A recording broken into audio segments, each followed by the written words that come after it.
Understanding Pinocchio's Nose, a guide to English idioms. Hello, everyone. Welcome back to our channel. Today, we're diving into the fascinating world of English idioms.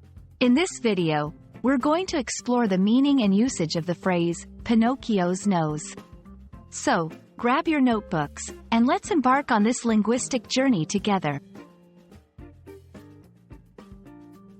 The phrase, Pinocchio's nose, originates from the classic Italian children's novel, The Adventures of Pinocchio, by Carlo Collodi. In the story, Pinocchio is a wooden puppet whose nose grows longer every time he tells a lie. This magical and peculiar characteristic has become a widely recognized symbol in many cultures, especially in the English-speaking world. When someone uses the phrase, Pinocchio's nose, in English, they are referring to the act of lying or the presence of a lie.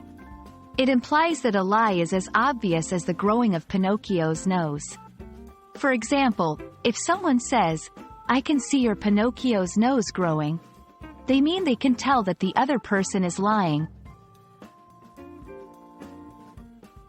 Let's look at some examples to understand how to use this idiom in everyday conversation.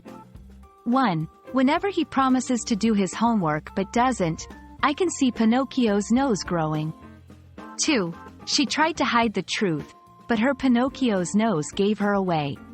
Notice how the phrase is used metaphorically to indicate dishonesty. In English, idiomatic expressions often have variations. While Pinocchio's nose is quite direct, you might also hear telling a Pinocchio moment. These variations convey the same meaning but offer different ways to express the idea of lying or detecting a lie. Thank you for watching. We hope this video has helped clarify the meaning and use of the idiom, Pinocchio's nose. Remember, understanding idioms is a great way to enhance your English language skills. Stay curious, keep learning, and we'll see you in our next video. Happy learning!